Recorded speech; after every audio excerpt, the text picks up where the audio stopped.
In this video, I'm going to teach you everything there is to know about ICT in less than 2 hours. This is going to be a full course teaching you everything from market structure to time and price, market maker models, and everything in between. When it comes to trading ICT, there's a lot of jargon and unnecessary information that ends up leaving you confused. In this video, I've put together everything that actually matters and my exact ICT strategy which I use to trade the markets. This is information that people charge money for, but I'm gonna be giving you all of it for free.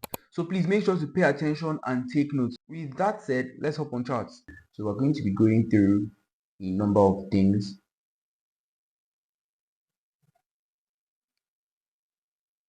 So we're going to be starting from market structure, and we'll treat fair value gaps. We're going to treat liquidity, order blocks, power of three, time and the price, directional bias, and we're going to put all of it together and break it down into top-down analysis and how to enter trades the correct way.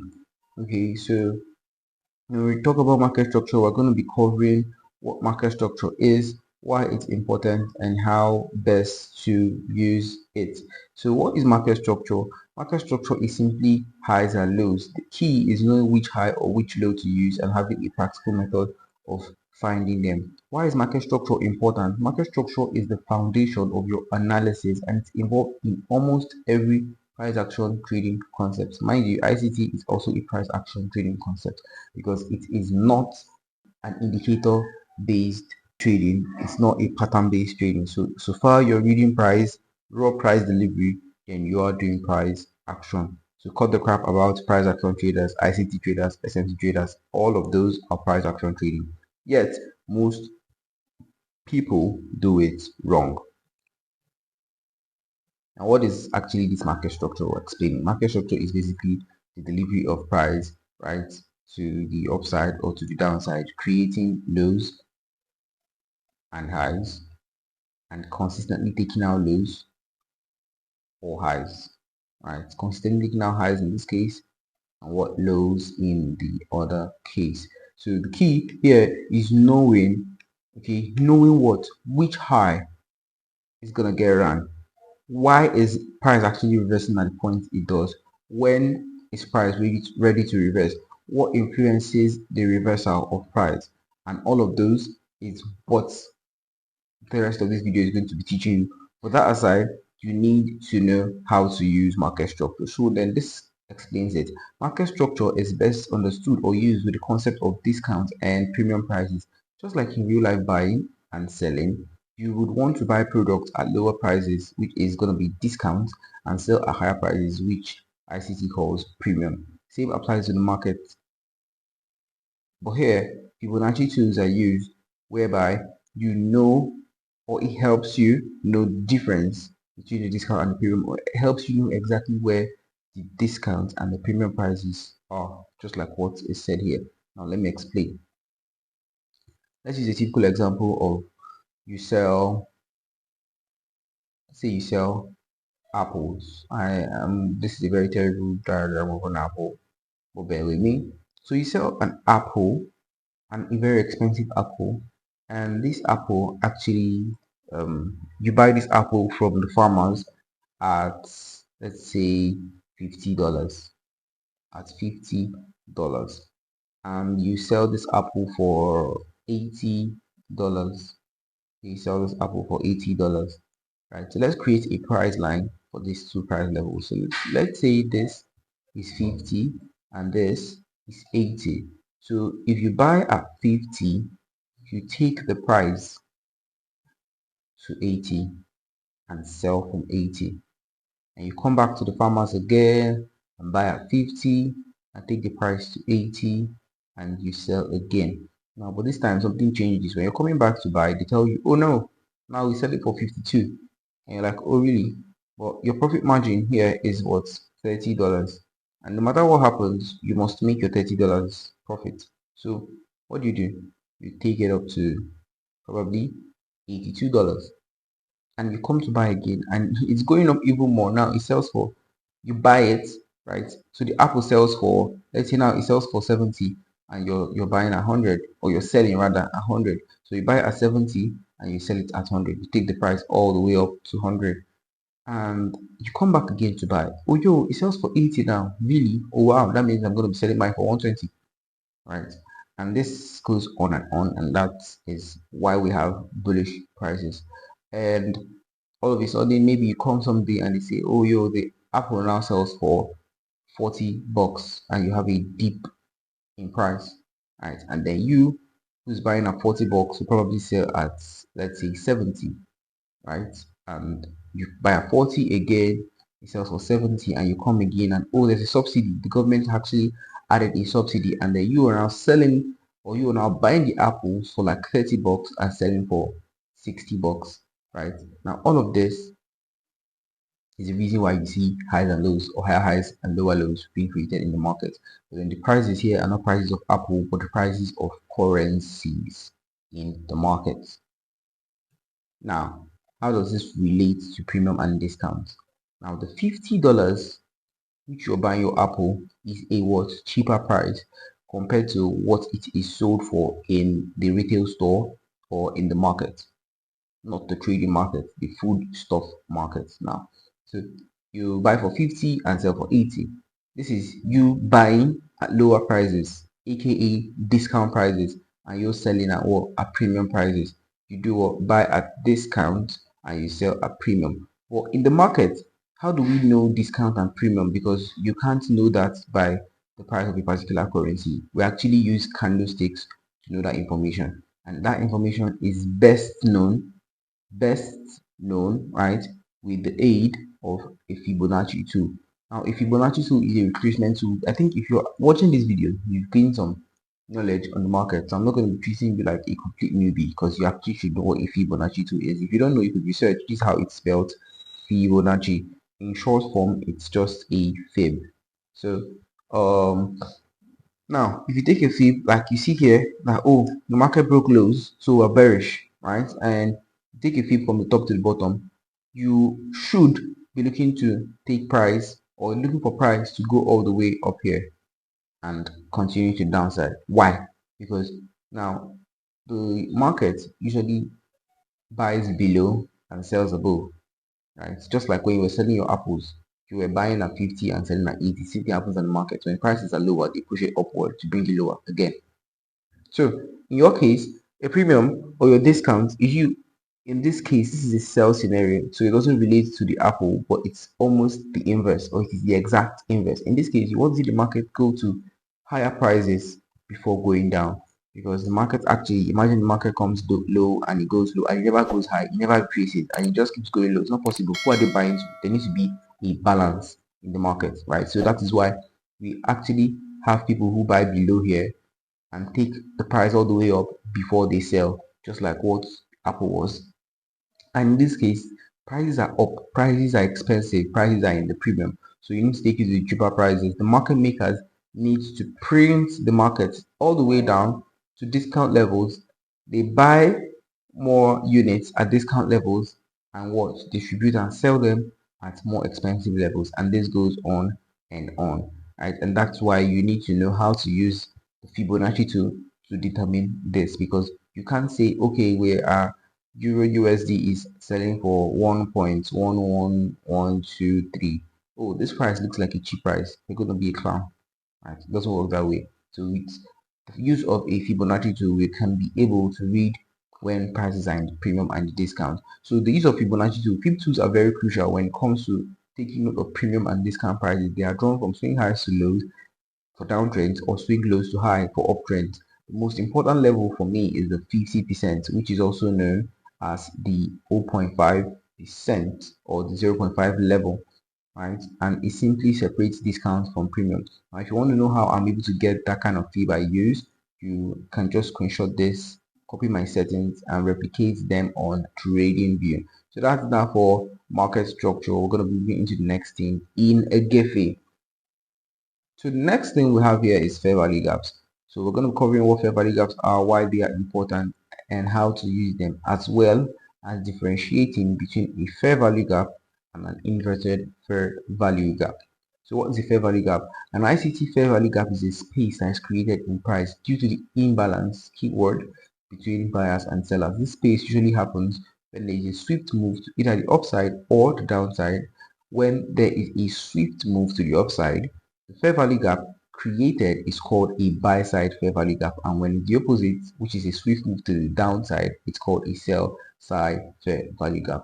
Now, I have a full video here on YouTube that covers every single thing you need when it comes to knowledge of fair value gaps. I'm going to leave a link to it in the description. Just in case I forget to leave a link to the video in the description, drop it in the comments and say, yo, Prince, you forgot to leave a link in the description, and I'm going to send you the video directly.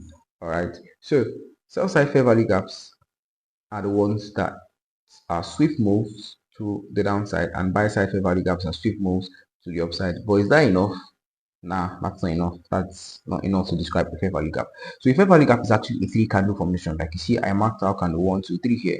Right? It's actually a three candle formation with the gap in the second candle. Now, what does this really signify? It really signifies that, okay, the market actually jumped something here. Right? We need to pass through that price. We don't just jump prices, because every candle in the market has both sides covered by a wick. If both sides are not covered, it means there's a gap, and when there's a gap, it means price is coming back there to fill it up and either go the intended direction or to fill it completely. Okay, but just know that whenever a gap is created, the market is coming up back to that gap, or coming down back into the gap. So if you how do you really mark these fair value gaps? For bullish fair value gaps, right, or buy side fair value gaps, you actually marking the low of the first candle and the high of the last candle. For the bearish is the opposite. You're marking the low of the first candle, right, and the high of the last candle. So it's very simple. Candle 2 is where your gap is. If you go and check this out in the market, you're going to be able to identify for yourself where the gap actually is.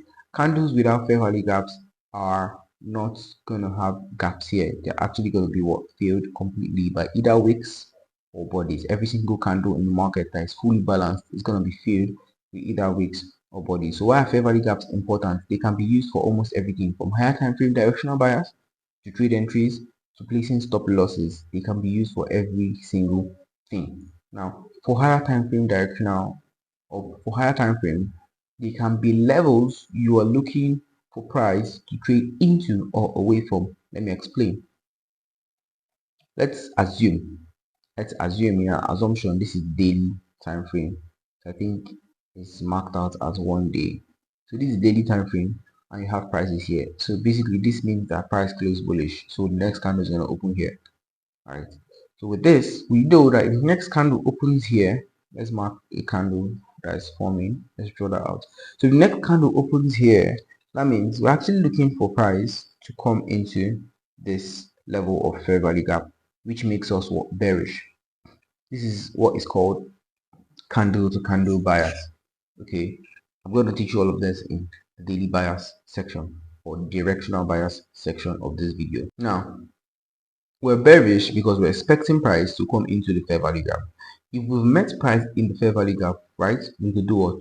The bullish, because we're expecting that price is going to trade away from the fair value gap. So that's actually how fair value gaps are used for higher time frame directions. So let's continue with our reading. So for directional bias, they can be used to follow price to the next structural point. Just like what I was saying, let's use this instance here. So here, let's say we have a fair value gap created here in the discount, and price trades into it. We could use it, understanding knowledge of this, to follow price to what's the next structural point, these structural highs. Okay, fair value gaps can be used for that, and also fair value gaps can be used for trade entries. The fill or the inversion of fair value gaps can be used as entries to follow price in line with directional bias or higher time frame levels. When, mind you, HTF is higher time frame. Okay, so when fair value gaps are created, price reverses to fill the gap either partially or fully. This is something to take note of. I made the mistake in my early days. I used to expect that since all candles are going to be covered with wicks and bodies, so I'm going to enter after the candle is filled. Trust me, if you do that, you're going to miss entries and you're going to lose as well. So before heading the intended direction, so reading this again, when FVGs are created, price reverses to fill the gaps either partially or fully. What does this mean? You are not expecting price to get to fill the gap entirely. No, your business, okay, is this line, and take this line as a liquidity. If you know what liquidities are, good. If you don't know what liquidities are, I'm going to explain later on. So take this line as a level you're watching. Once price is here, if it's your trade entries, you can sell from there. If it's for direction sake, once price is here in lower time frame, you can be looking for confirmations to take a sell. If it's for the bullish case, when price is here, you can be looking for confirmations for the buy, or you can be looking to sell into it. But then once price is at this level, once price gets to this line, the black line, you're looking to trade away from it. So your target should not be, oh, the end of the fair value gap is my target, because price should feel it completely. You're going to be a clown on charts if you try that out. So just so you know, take notes. Okay, so that takes us to the final thing on fair value gaps, which is a very misconception. How do I speak this now? A very misconception. I don't know what to say. Fuck it. So FVGs and IFVGs, what are they? You know what FVG already stands for, fair value gap. So what is the IFVG? The I in the FVG stands for inverted. So it's actually an inverted fair value gap. The inverted fair value gap gives us information that a particular fair value gap would not hold price or a certain move over, usually as a confirmation for we, the traders, or us to go the opposite side. How? Let me explain. So you know that this is your sell side fair value gap, and you're expecting price to come into this line, so you could look for sales, or so you could be bearish.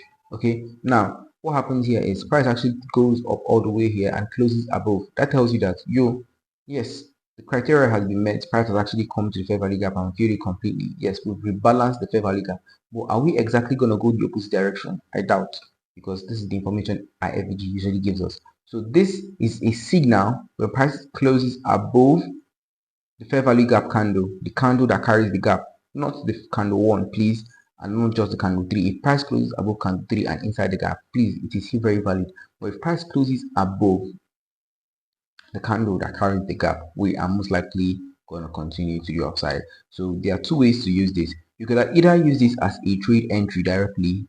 You buy exactly at the close and sell, and your stop loss is below here, right? And targets at whatever place you had in mind. Or for the sell case, similar, you sell here and stop loss is above here. Or if it's on the higher time frames and you're not actually trading from like the 4-hour or the daily, and you see this, basically tells you that okay, we should continue upward, we should be bullish. So it changes your bias from looking to sell from this level to actually continuing the buys to maybe a level of order block or a level of liquidity.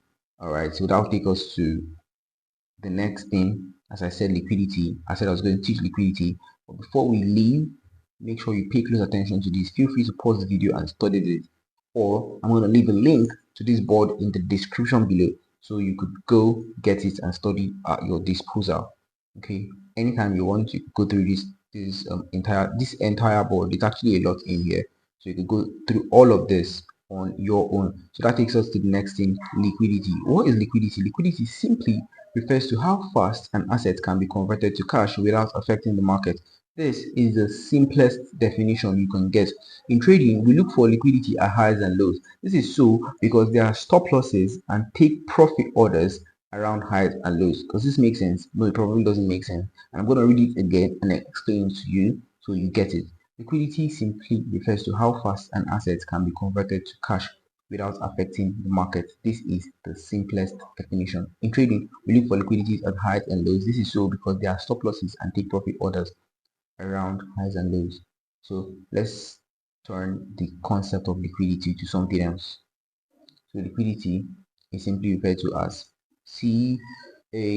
CASH, cash, money resting around. So let's make this very understandable for you.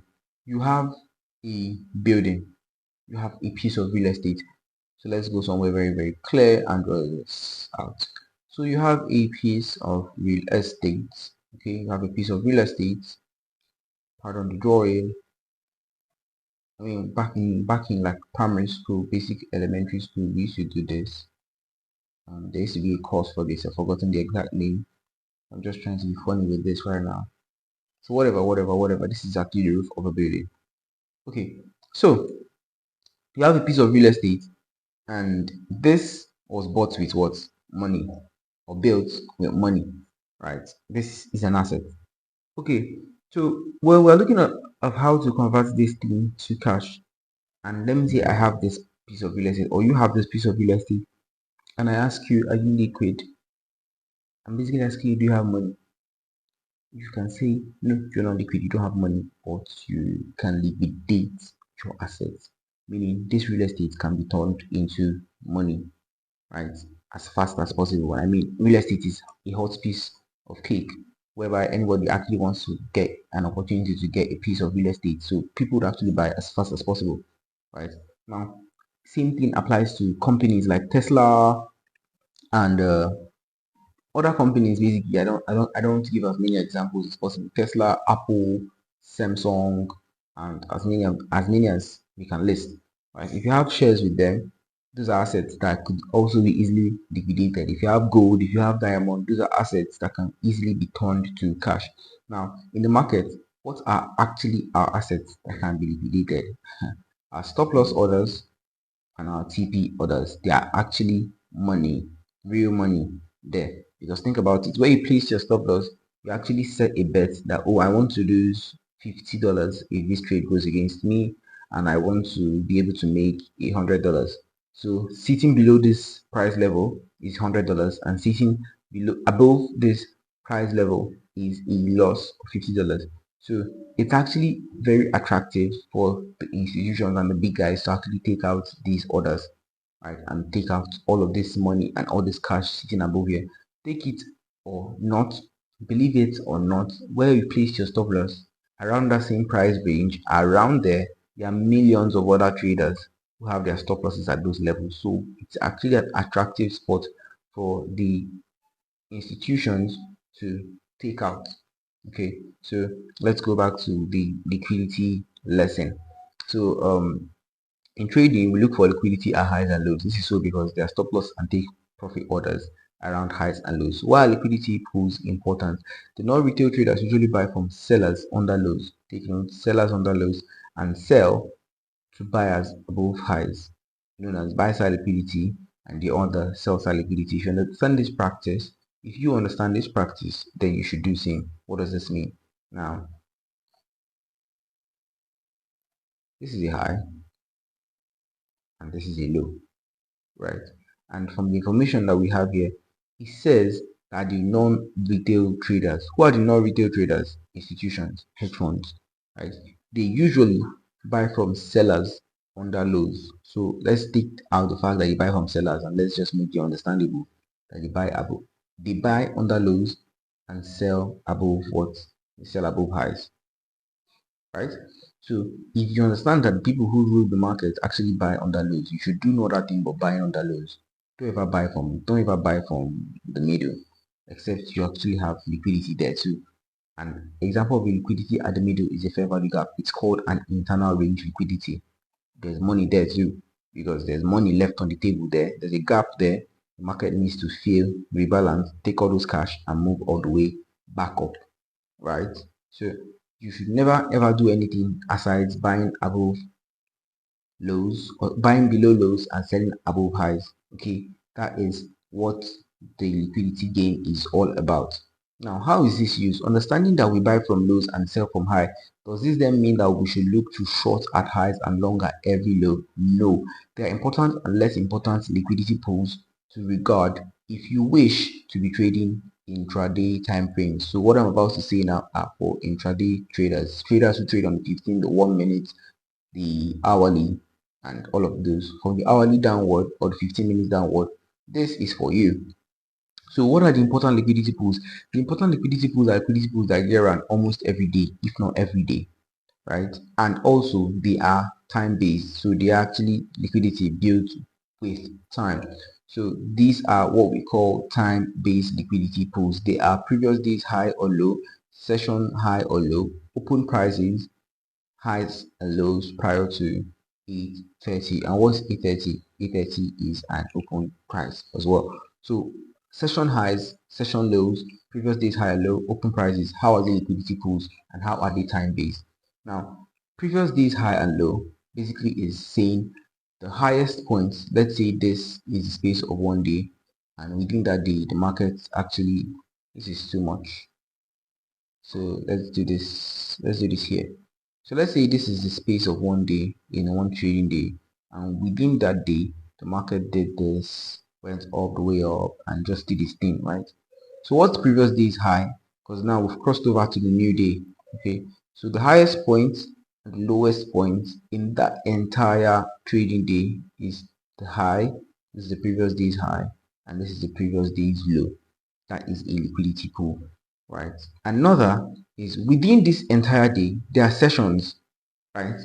So this time-based liquidity pools are created with time within a certain time interval.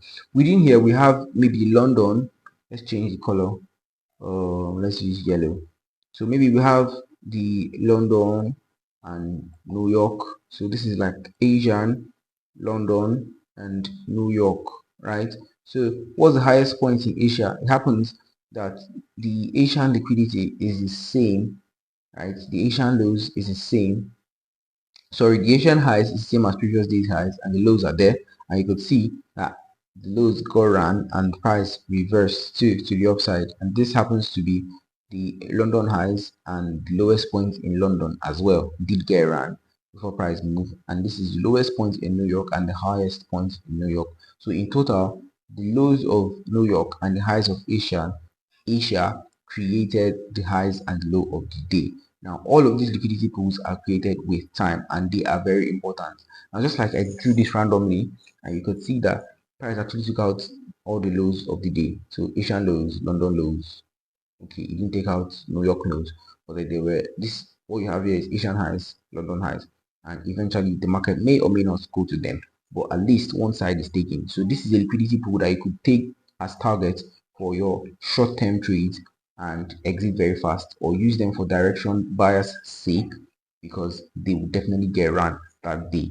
Other than that, the less important ones are just regular highs and lows. Sorry about that. Regular highs and lows, equal highs and lows. But note that all of this information I give is only for intraday. If you're trading on the higher time frames, every liquidity serves the same exact purpose. So you can't say, oh, this is an equal high, and Prince will say that equal highs are not prominent. If you're on higher time frames, fuck that shit. Every single high and every single low is very, very important. On the lower time frames, there are some that are more prominent than the others. So that takes us to a concept that is also sought for, but a lot of people get it all wrong. Manipulation and displacement. How do you know when a liquidity grab happened or a break of structure, since they both involve highs and lows getting run? Have you ever thought about this? Have you ever asked yourself, how do I know? You see me say this. Let me give you an example. You see me say, okay, this is a liquidity sweep, and I'll tell you, oh, this is a break of structure. How do I know that this exact one is a liquidity sweep and this is a break of structure? Since I mean highs go around here and here lows go around. So does it mean that, oh, whenever highs are taking, it's a liquidity sweep, and whenever lows are taking, it's a break of structure? No. Now let me explain to you how we know the difference. Now, when I say liquidity sweep, that could also be referred to as manipulation, and break of structure or market structure shifts could also be referred to as displacement. So what is the difference? It's very simple. Manipulation moves are usually with wicks, okay, with wicks, and they are very short-lived. They are short-lived, meaning they don't actually stay for long. You can't have a manipulation giving us this. No, that's not a manipulation, okay. And it's usually with wicks. You see that price actually runs the high and closes below. Although sometimes you could see price close above, and most times if you go to the higher time frame, you eventually see that price actually close below. So let's say we're on the 15 minutes. If you go to the 1 minute, you actually see that price close above the highs. But if you go to a more precise time frame like the 15 or the 5, you get to see that price close below. So most times, in most cases, price will close below the liquidity that was swept. That tells you that, oh, we actually just took out stop losses above this level and we are heading the intended direction. Now for displacement, it's a healthier move. It's a, just like the word displaced, like price dumped there, right? It's a swift move, very swift. Usually sometimes it carries a fair value gap, but that's not a criteria. But it's a healthy move. It usually carries candles, full candles, and close to below with candles. Right? It closes with candles below the low. Sometimes it may not, but if you go to other time frames, you get to see the candle close but you know that it's a displacement due to the swiftness in price. Now we took out these lows, and because of we took out these lows and closed below the actual low, it is more like a displacement. Even if we had this rejection, this is where traders would get faked out and they think, okay, we took out this is a liquidity sweep and we're going to the upside. And when price comes back down, their stops get triggered and they get stopped out. So it's very important that you know the difference between the two. And this is just a very typical example of what the two differences or what the difference between the two are. And this is another example here. You see that price actually took out this high. Whatever high this was, we don't know, but this was a high and it's a liquidity pool, right? There's also another here. You see the price wicked it and closed below, and then there was an impulsive move to the downside. You can see that the candles became very healthy. You can see them, they became very healthy, and price eventually closed. So even if you're trying to take your trade entries, the close of this candle, or maybe on lower time frames, you get confirmations inside here. I'll be teaching you trade entries, don't worry. You could sell, and you see that the tank or the dip was massive because of we had proper liquidity sweep. So it's more like a manipulation and then a displacement. All right, so let's go check our battery. Oh, we still have some battery. We have about 48 minutes. So about 48 minutes. So let's see. We talk about liquidity. So the next thing is order block.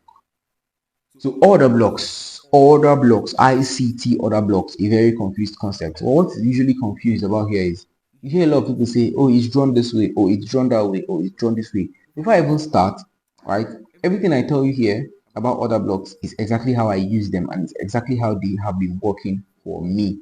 So if you have the way it works for you, okay, good. But I'm just telling you this is exactly how order blocks work for me, and this is exactly how I learned to use order blocks from ICT. All right. So order blocks can be said to be specific areas in the market where the big players of the game, which are known as institutions or Federal Reserves, have placed significant buy or sell orders. These areas with clusters of orders tend to have an impact on price movement. Why is the order block important? An order block influences price movement. This is because those zones are where smart money is active, and due to large orders, they become zones where price eventually reacts. Does this make any sense? Yes, it does make a lot of sense. Order blocks are specific areas in the market where big players of the game have placed buy or sell orders. Meaning, when the first of all, you know that the market has a cap of $6 trillion daily. Now that's $6 trillion. If you add all of us, the retail traders, join all of us, our capitals together. Because these days that we're trading demo accounts from prop firms to worsen the all up. Now most of the time our capital is not up to 10%. We have central banks around the world, central bank of various economies, federal reserves, hedge funds with billions and trillions of dollars in under management, right? These are people who actually have their orders move the market. When I say move the market, I mean if they buy, the market goes up. Yes. But then they have to be able to regulate it. And when the market goes up, whose money are they taking? You and I, who are actually hitting stop losses. Our money is being taken. Okay. So when they have heavy orders, because of how much their orders are and their orders are so heavy, there's not enough money to fill in all of them at the same time. So some just get filled, right? And price will come back there. So they sell back to those levels and buy again, making that place a significant level whereby price finds support, or if it's for sell side, price finds resistance. I'm going to be explaining further. So just be patient. It's gonna sink. It's gonna sink. Okay, pay close attention. So how is the order blocks used? Well, first of all, I think I've said why it's important. This is because these zones are where smart money is active, and due to large orders in these areas, they become zones where price reacts. How is it used? Due to the reaction of price from order blocks, traders use these areas to anticipate a potential turning point in the market, just like I said. So when price gets back to those levels where they have their orders, we are expecting that they are going to also buy from there because they have orders already placed at that level. All right. So order block candlestick formation. A bullish order block. We actually have two bullish and bearish order blocks. Right. So a bullish order block typically forms at the end of a downtrend, at the end of a sell, and the market goes up. We have a bullish order block below there. Okay, and it's identified as the last bearish candle before the sharp move upward. Take note, the last bearish candle before the sharp move upward is the bullish order block. The last bearish candle indicates where institutions or big players entered buy positions. It makes a lot of sense. Think about this. This last bearish candle is actually where they started stacking all their orders. They were stacking all their orders. They were stacking all their orders around this whole area, right? Now, when these orders are filled, what most likely happens is they they push the prices to the upside because of the volume involved in these orders. So initially, price is pushed to the upside, and when the market comes there, because of there are still orders, more orders to be filled. Once those orders get filled, the volume of those orders still push the market even further, right? So let's see what we have here. We said after this candle, price moves strongly upward. After the bearish candle, look at this, price moves strongly. You can see strength here. Look at this, you can also see strength here. So price moves strongly because of the large buying pressure, aka volume. When price returns to this order block area, is expected to find support as more orders are filled, pushing price up again. So for the opposite, the bearish one, I don't need to read all of this. The main point is the bearish candle is the last down close candle, the last bullish candle rather, the last up closed candle before a downtrend, the last up closed candle before a downtrend. So the last bullish candle represents the point where institutions started placing sell orders. After this candle, price drops significantly, just like you see here, because of volume, large selling pressure. When price revisits this area, it is expected to find resistance at this area, which in turn pushes the market to the downside. So very key thing, how do you mark order blocks? You can see how I marked them out. I don't add the wicks because I expect that these wicks are liquidity pools, meaning if price actually comes all the way here, yes, the order blocks may not have pushed price to the downside, or have what market makers who are people interested in selling above highs, so I can as well validate my sell bias even if the order block failed. Now I have an entire video explaining all of this in a very simple way. I'm going to leave the link to it in the description, so do well to check out the link in the description. I'm going to term it order block video, so you can just easily find it out. So before we progress, or rather let's progress. So if these criteria are not met, what you mark out as an order block is incorrect. This I also mentioned in that video, but you could do well. You too could do well to check it out while you're watching this or while you're done with watching this. So if an order block doesn't carry these things I listed here, it is most likely going to fail. If it works out, probably it's just luck being on your side. But if it doesn't work out, then you know that okay, my order block was not actually a valid order block. So for an order block to be valid, it should have a break of structure, a fair value gap should be present, and the order block should be found at the origin of the swing. If it's not at the origin, the top, doubt it. It's not going to work. It may work, but that's luck.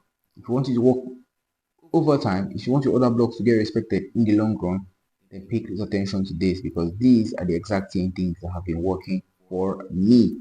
All right, so with that said, let me show you what I mean. Now this is a sell side order block, right? Where is it found? At the top of the swing, the origin.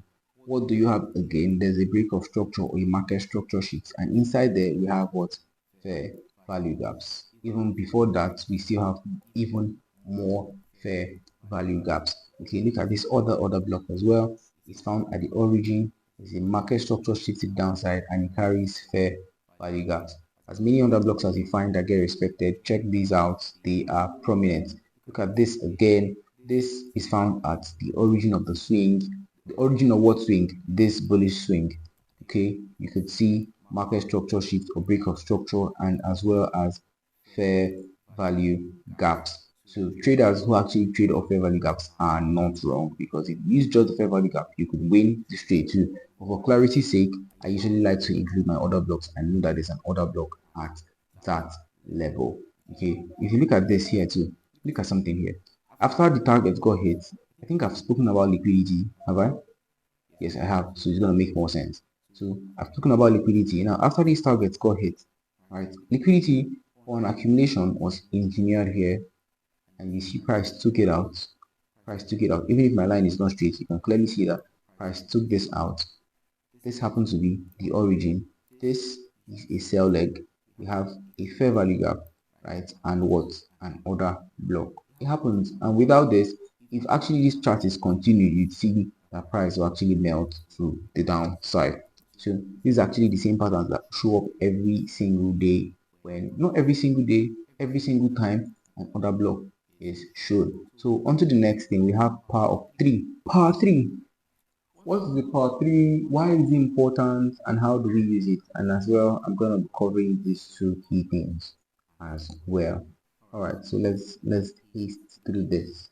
So in power three, we have ICT power three, and ICT power three refers to a pattern in price, or a pattern in price action that unfolds in three phases known as the accumulation, manipulation, distribution, popularly known as AMD. Accumulation, manipulation, distribution. This is very popular. This concept is based on the idea that smart money manipulates the market to accumulate positions, create false moves, and finally move price the intended direction. How does this help us? And why is it important? The knowledge of part 3 aids traders understand that there is likely going to be a fake move, known as a manipulation, before price goes the intended direction, and thus build trading models that ensure that they are not in liquidity. Let's go over this again. The knowledge of power 3 helps traders understand that there is likely going to be a fake move, a move that looks like it's the real move, but it's going to be a fake move before price goes the intended direction, and thus you and I should build trading models that ensure that we are not the liquidity. So part 3 gives you a broader picture of how liquidity is engineered, which is known as the accumulation, and grabbed, which is also the distribution and displacement. So thus creating a clearer understanding of why price delivers the way it does. Now this is everything called power of 3, or AMD: accumulation, manipulation, and distribution. So look at this here. The market is always in three phases. It's either accumulating, manipulating, or distributing. So we have this here to be a consolidation, which is price accumulating. And you can see that this consolidation go around. Now, this is called a manipulation because people who are blind to the knowledge of liquidity will say, okay, this is a break of structure to the upside. Oh wow, we have a fair value gap created here, and I should be buying, and my take profits should be here, and my stop loss is below here. What happens? You get run, and the market dumps like you're a fool. So you literally get run like a big clown, and it's gonna be so hurtful, so bloody hurtful. So what do you do in best case scenario? Learn liquidity and learn ICT. So in this case, we have manipulation. How do you know it's a manipulation? Now, this can only work.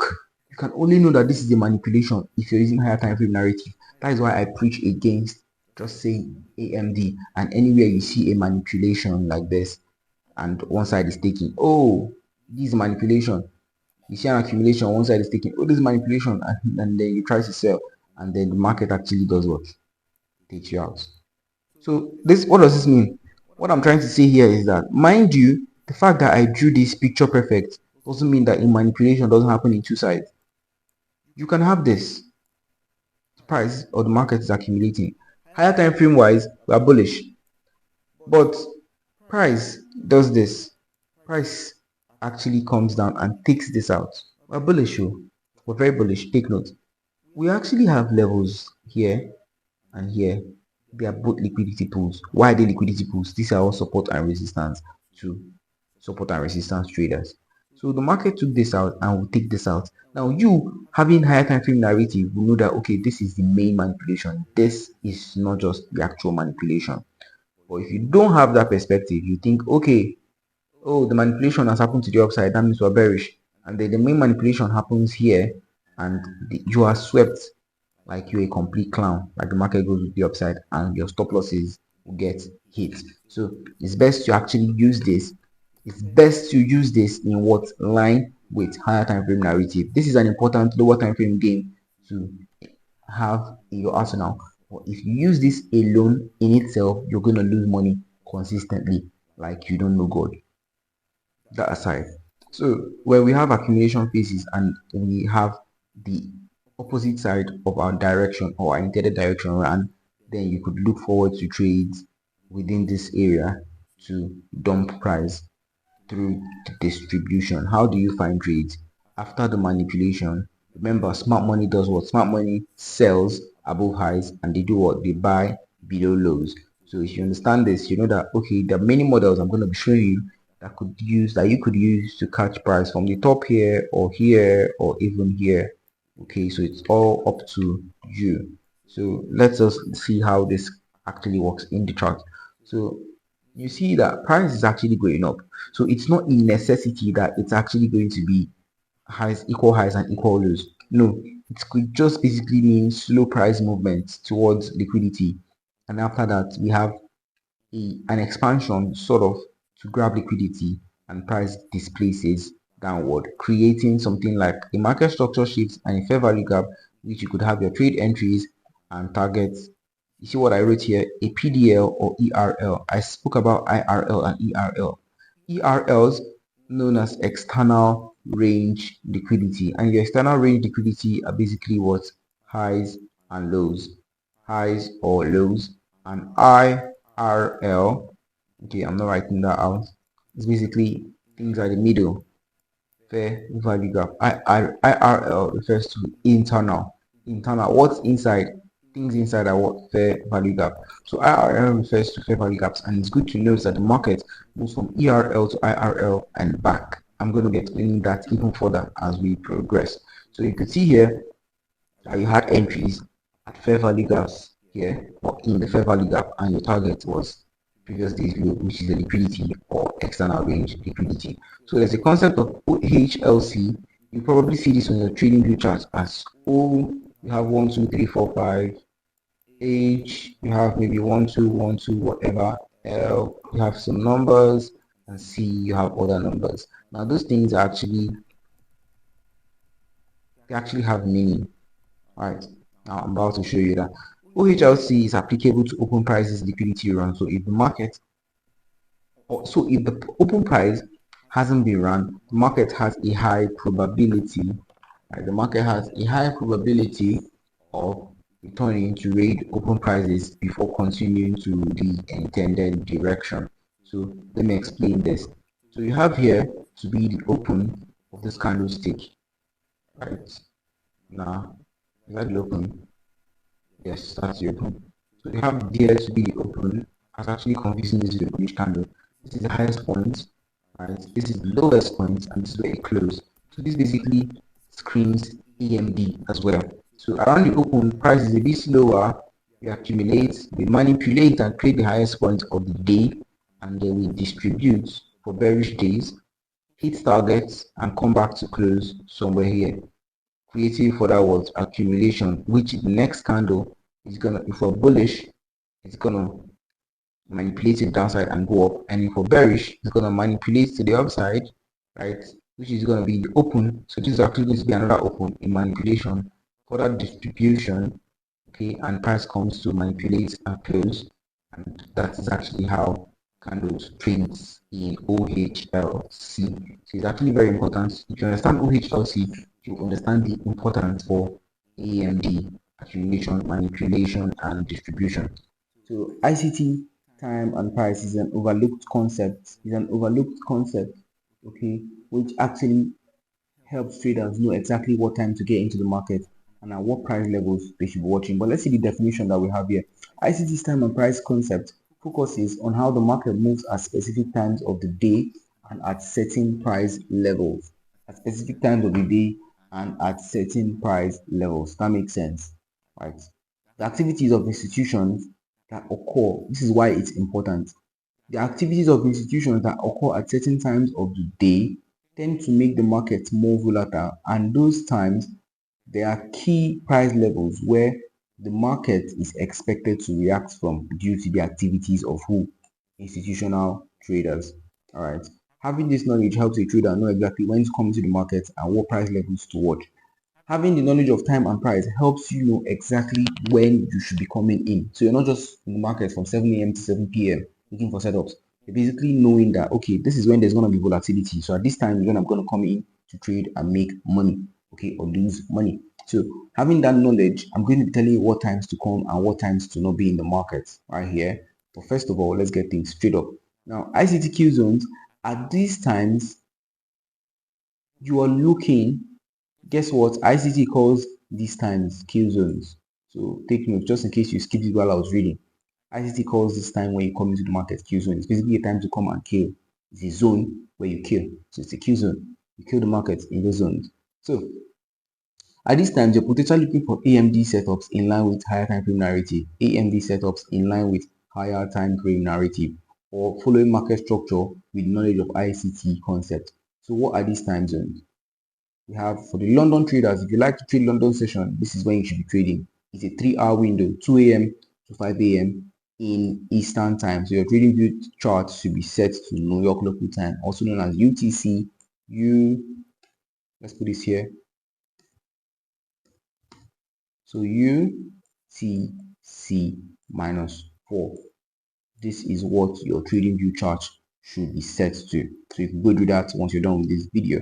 So for the New York traders, you should be trading at 8:30 a.m. Eastern time to 11 a.m. Eastern time. So the best thing to do is convert this to your local time, so you know in your local time what time exactly you should be trading. But if you're in New York or in the US, or you use Eastern time in your region, kudos, you don't have to convert anything. So the time to not trade is a launch hour. So ICT calls this a launch hour. I don't know why. I think maybe it's time where the people in the exchanges go have lunch, so maybe no volatility, because truly during these periods there's no volatility. The market is just creating an accumulation that when they come back on their desk, they manipulate and we move. So the New York PM kill zone, which I like to trade on days where I miss the AM, because I trade the New York session only, I don't trade London. So the New York PM session starts, or the New York PM kill zone starts at 13:30 and probably ends at 1600. After 1600, you're not going to be seeing any much volatility except on some days. So that's that for ICT time and price. So you should take note of when you want to come into the market. You see either at 8:30 or at 2 a.m. or at 13:30. You do not trade at this time. So let's go to the next thing, the important thing, so-called the daily bias. So daily bias is also known as directional bias. So this is also known as daily. So actually put that out. It's also known as what? Daily bias. Directional bias or daily bias is very crucial because it's the whole higher time frame narrative thing I've been talking to you about. You get it with daily bias. So we're going to be covering what it is, why it's important, how to use it, and I'm going to be covering something I said earlier: ERL versus IRL. What's the difference? How to spot them out, and higher time frames versus lower time frames. Higher time frame versus lower time frame is me telling you what should you be looking out for on higher time frames and what should you be looking out for on the lower time frame. So what is directional bias? ICT calls this daily bias, like I said already, but this does not basically mean your bias should be derived only from the daily time frame. Your bias can be from a combination of time frames, basically known as top-down analysis, from higher time frames, strip it down to lower time frames. ICT calls it daily bias because he's saying what is your bias for today, not what is your bias on the daily candle. Directional bias simply refers to leaning towards a particular market direction based on higher time frame analysis done with the knowledge of the ICT concept. So why is this important? This helps you, gives you confidence in trade setups. It helps you avoid unnecessary losses, and it's easier to make decisions where you want to enter a trade and exit a trade, because why? You know where the market is going to overall. So how do you know your daily bias? This is the key to knowing your daily bias. Fuck every other thing you've heard. This is all you need to know where the market is likely to go next on the higher time frames. So it's important to note that the market moves from external range liquidity ERL to internal range liquidity IRL and back. So I tell my students, I made this easy for my students, and I tell them that market moves from point of interest POIs to liquidity and back to POIs. So it's a cycle and the market actually goes through every single time. Liquidity back to POI, POI back to liquidity. It happens every single time. So it's very simple. ERL and IRL. So what's ERL and what's IRL? Look at what I said here in simple terms. I usually call this POI to liquidity. So ERLs are highs or lows, IRLs are FVGs or other blocks. So ERL are external, things found at highs and at lows, and IRL are things found in between, fair value gaps, order blocks, ABC, and all of those. So this market cycle is the simple key behind knowing where the market is likely to go next. Let's use a typical example. This is what the market is doing, right? And you can see that we took out external range liquidity, we traced into internal range liquidity, took out external, came back to internal range fair value gaps, took out external, and we're most likely going to do what? Come back to internal and take out external. Even if we change structure or the market shifts to the upside, we still took out what? Now this becomes an external, and we're going to go to an internal, external, internal, POI, or liquidity grab, POI liquidity, POI liquidity. It's as simple as that. So applying this knowledge on the chart, how do you do this? Higher time frames versus lower time frames. What do you do in higher time frames, and how should you look at lower time frames? On the higher time frame, you're looking for direction, and this can be from the hourly time frame upwards. Sometimes I like to add the 15, sometimes, emphasis on sometimes. All right, so on the lower time frames, you're looking for entries in line with the higher time frame direction. This is basically the 15, the 1 to 5 minutes, sorry, not the 15. On the higher time frames, it's very simple. You're looking for direction. How? If you see a fair value gap on the higher time frame, how do you treat it? On the fair value gap on the higher time frame, let's say price is here. What are you doing? What are you looking forward to do? You're looking forward to taking price to the fair value gap, meaning you're bullish because price should get back to the fair value gap. Okay. Now, if you're seeing a fair value gap on lower time frames, you're most likely going to be using that fair value gap to sell. If you make price in the fair value gaps on the higher time frames, you're going to be looking for confirmations on the lower time frames, such as AMD, to take shorts, or you're going to be looking forward to other things that you could use as confirmations to sell because we're in a sell region. Now, if you see price in a fair value gap on lower time frames, what's the narrative? You're basically looking for market structure shifts or confirmations to trade to the downside. So this is actually how you use the things I've taught you so far, external to internal range, and this is how you treat other blocks. The same way I explained about fair value gaps is the same way you treat other blocks and liquidity pools. When you see an order block on higher time frame, you're here, you're actually looking, you're bullish because you're looking forward to trading into it. And if you meet it here in your session, you're actually looking forward to trade away from it. If it's a liquidity pool, similar thing. If you meet a liquidity pool, the market is here, you need the market here, you're looking forward to trading into the liquidity pool or away from the liquidity pool. It's as simple as that. But on the lower time frame, you're looking forward to selling with models I'm going to be showing you once you're in the liquidity pool, right? So that is simple as hell. It's very simple. So you see, you've actually been complicating the whole directional and daily bias thing all along. It's very, very simple. And we advanced traders actually know that, yo, this thing is simpler than it looks. Just that ICT has a lot of jargon he adds to make his stuff, I don't know what, but I mean, whatever. So let's put all of this together. We're going to be going through two main things, top-down analysis and how to get entries. That's the part everybody likes. So we're going to be understanding top-down analysis. Top-down analysis is very simple. It's just basically you riding the wave. That's all it is. It is you riding the wave. Reading higher time frame is like reading a book. It's a story. You're reading a story, and the market is always telling you a story. Now, let me show you what I mean. The blue line I have here is the day we want to be trading. I'm going to be telling you how I interpreted all the stories to know where we are and what we're likely to do next. So, first of all, we have liquidity, which was run, and price tanked. So this was like an accumulation that was manipulated and distributed. And in the distribution, we had break of structures to the downside or market structure shifts, whichever one of these two lows you want to take, they are both correct. And then an order block was created in price. Remember, I said the last down close candle. This is on the 4 hour. On the daily candle, on the daily time frame, this is actually going to be one candle. So I said the last down close candle, and even if you take the last down close candle, it's actually still going to hit. Look at this, still going to hit it. So that's just so you know as well.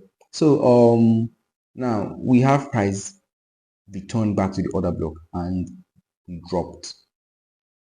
We consolidated, creating accumulation, which also was manipulated here, and we dropped even further on the next day. This is one day, and there's going to be another day here because, mind you, this is a 4 hour time frame, and 6 of these candles is one day. So you just do your math. So at the end of the day, we got to internal range liquidity and came back and took out external range liquidity. Meaning, one cycle is done, the next cycle is to come back into what? Internal range, or to come back to, remember when I talked discount and premium. So we want to push price up to go down. The market or the institutions are most likely interested in moving back to internal range to go back to external. And look at where we are. So we are two things involved. We are here at the time. So our business is to go into internal range liquidity.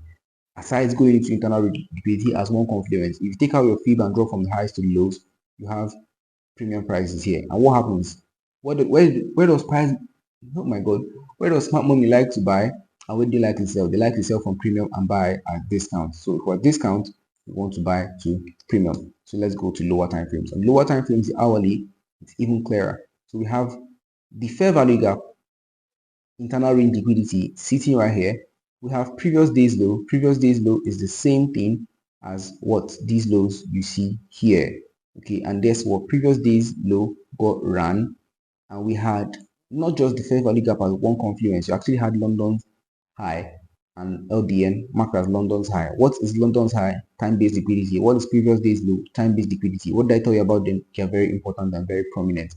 More chances that they're gonna get run. Now, once we have the sweep of this, we are ready to get our entries and we step even to lower time frames. And on the lower time frames, I taught you inverted fair value gaps, and I also taught you fair value gaps. We're going to be applying those right away. So this was where we had the sweep of the liquidity pool or previous day's low. This was a fair value gap. The candles close above this? No, the candles did not close above this. So that was not a valid liquidity pool for us. Right, that was not a valid liquidity pool for us. So what were we interested in having? We were interested in seeing price tank even further and creating a inverted fair value gap to close above here, and exactly there we had our entries and our stops were below this. You could also have your stops below here, whichever is fine. Okay, the link to this board is in the description, so you could go over this over and over again. Second entry model, this was done on the 3 minutes. So on 1 minute we could also get an entry. Now there were fair value gaps created that if we waited for it to get inverted, we're going to waste a lot of time. So instead of waiting there, we actually had a market structure shift to the upside and price creating liquidity and taking out those highs. And on the return, we had our entry and our stop losses below here. So where should you put your stop losses? Now, at least you know your entry could be at the fair value gap or at the candle that closed the inverted fair value gap. So where should your stop losses be? Personally, ICT teaches stop loss below structure, but I'll actually like to keep mine here to prioritize my risk to reward ratio or to improve my risk to reward ratio, because truth be told, if price takes me out, it's going to take out the guy who has his stop loss here. And actually, that is it. If you have any questions or thoughts, drop them in the comments. I'll be answering every single one of them. If you need further guidance with the things I've taught so far, I run a mentorship program where I would put you through exactly how I trade. I would hold live sessions weekly so you get to see the trades I take, and I'll analyze exactly why I took them. This goes for just $40. Shoot me a DM on Telegram for more information. My handle is in the description. If you found value, subscribe. This video has everything you need to know about order blocks. I explain why some of your order blocks get completely ignored by the market and why it seems like you consistently lose money trading order blocks. Go check it out.